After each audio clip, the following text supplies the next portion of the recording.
Knights weren't involved in some capacity. Hey, Dan, good to see you. Yeah, I mean,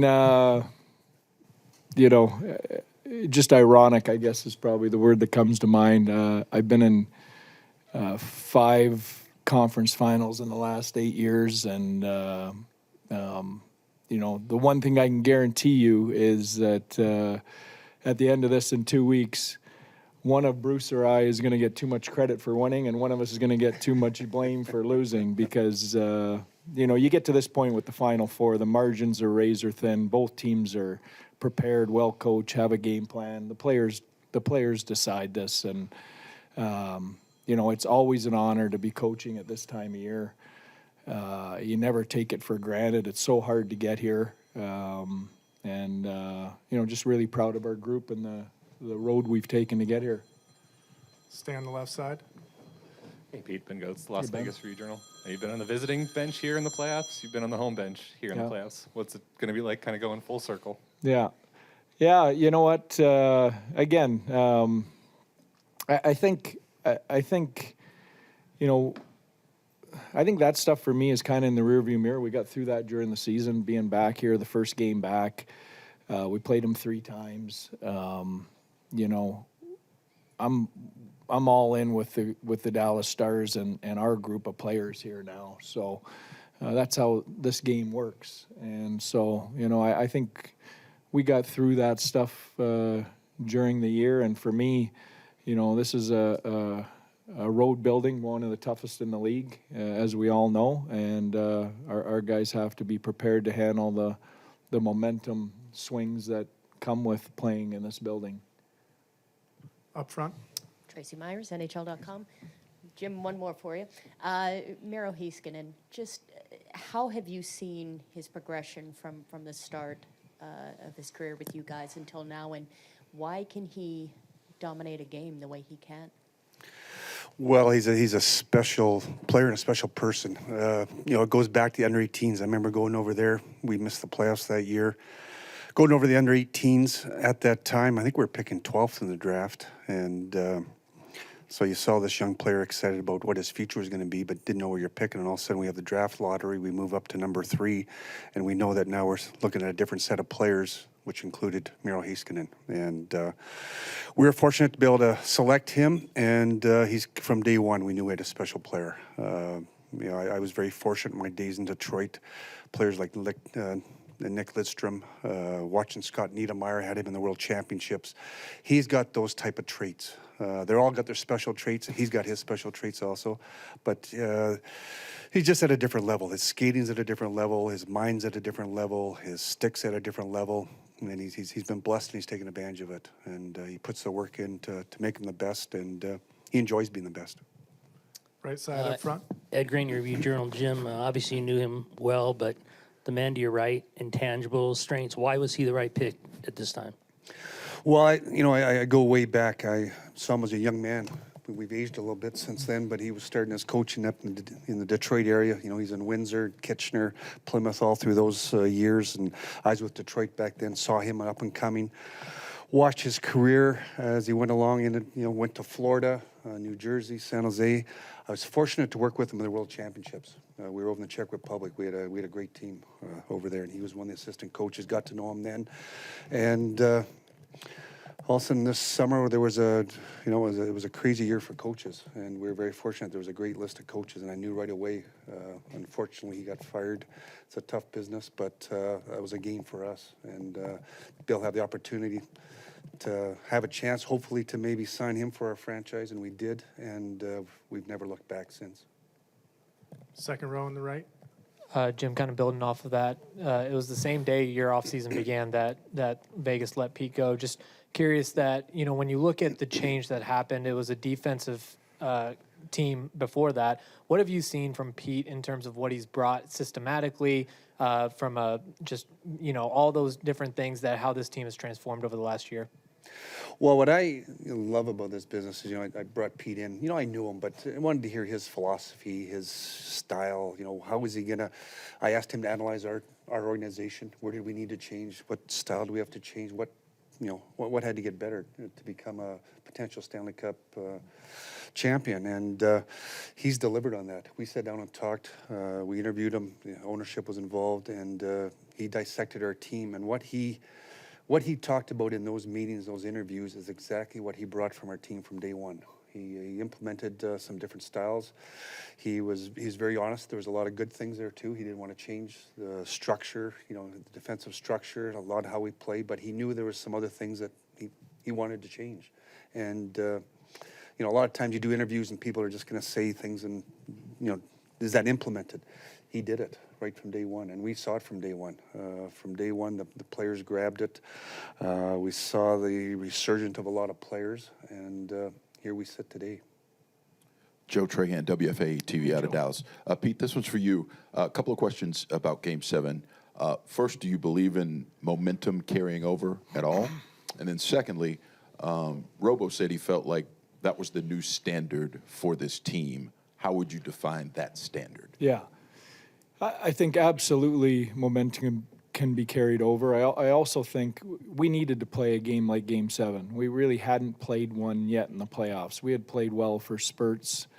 We had been a little more inconsistent than I think either Jim or I would have liked through the first 2 rounds, and that's some credit to our opponents. They put us in some tough spots through those first 2 rounds. But you learn most about people in your group when adversity hits and when your backs are against the wall, and there's no more backs against the wall than an elimination game. And I learned a lot about our group that night with how we played, we executed, how we handled it.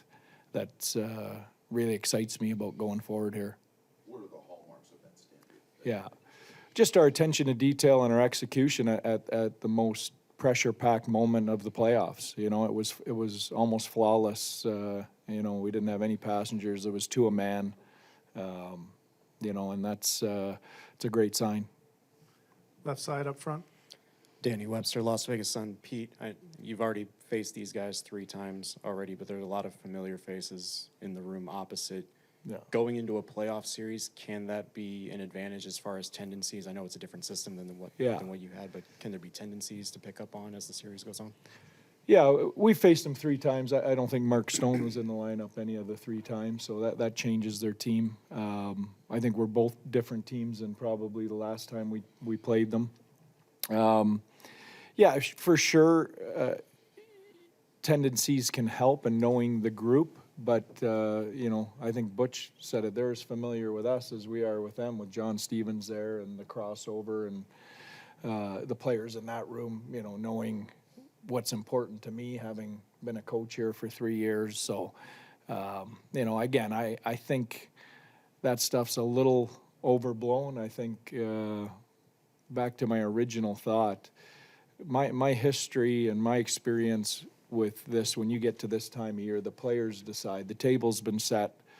The teams that want it the most, that get some fortunate bounces or fortune with health, win overtime games, goaltending, special teams. I mean, all those things, those are the razor-thin margins in all those areas that decide these series when you get down to the 4 best teams at the end of the day.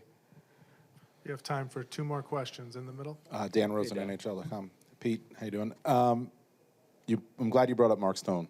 How big of a pain in the butt is he going to be for you guys in this series?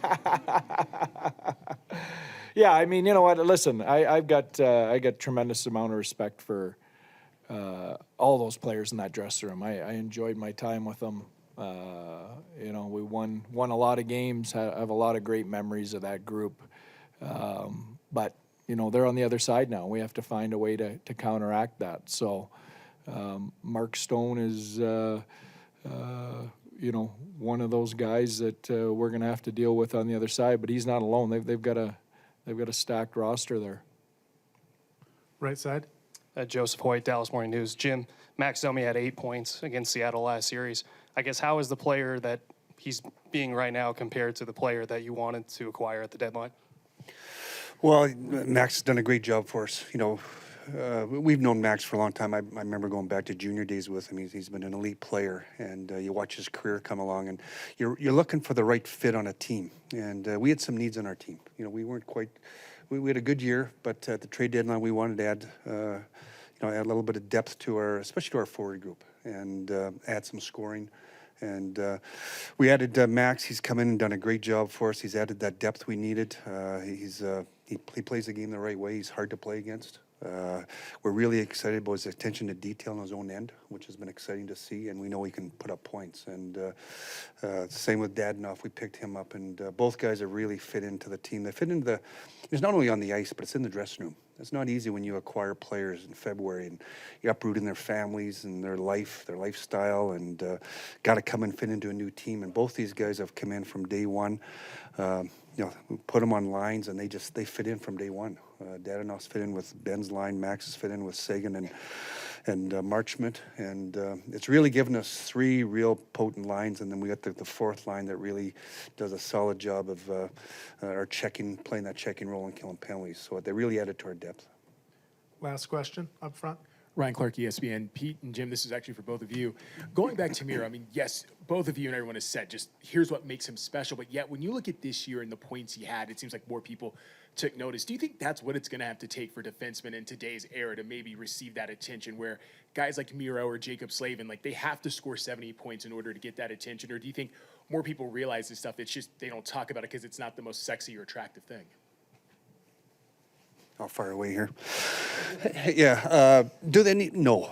There's so many great players out there. And I think it's just, I'm going to be kind of frank here a little bit. We play down in Dallas, Texas. And, we're not, our start times are a little bit different. People don't see us all the time. And, but this is what's great about these moments. Now people get to see Miro Heiskanen on the stage. I think they started to see in these last couple rounds here. They've seen what he can do. So yeah, points. Miro has that ability, and he's done that. We challenged him. We needed more points. We made some changes to our back end, and a big part of that was going to be Miro starting to run the first power play. And how was that going to fit in? We knew he could do it, and he grabbed it and went with it. But what's special about Miro is the other parts of his game, and I think people are starting to understand it. But you watch his game, what he does with his stick, and what he does against best players. He's matched up against best players every night, and what he does to neutralize those, it's something to see. I still remember a game last year. He led a rush on a 2-on-1 and made the pass, and the guy took the shot, and he went wide, and so it was a 3-on-2 going the other way, and we were like, we're in trouble. And then I remember sitting up in the press box, and somebody says, okay, it's all right, Miro's coming back. And by the blue line, he caught the player and nullified the play. That's what he does that's special. It's not only the points, it's those other things that he does. Yeah, and I would agree with Jim. I think the Norris has turned into, you have to have points, but there's also been a recognition defensively, your assignments and who you're playing against and penalty killing and all that responsibility. I hope it stays like that. I hope it doesn't turn into a point trophy. I don't think it has yet. I think it's eked that way. But, in my time, I think people still value the defensive piece of it, which I think is, as or more important than the offensive piece. So hopefully it stays that way.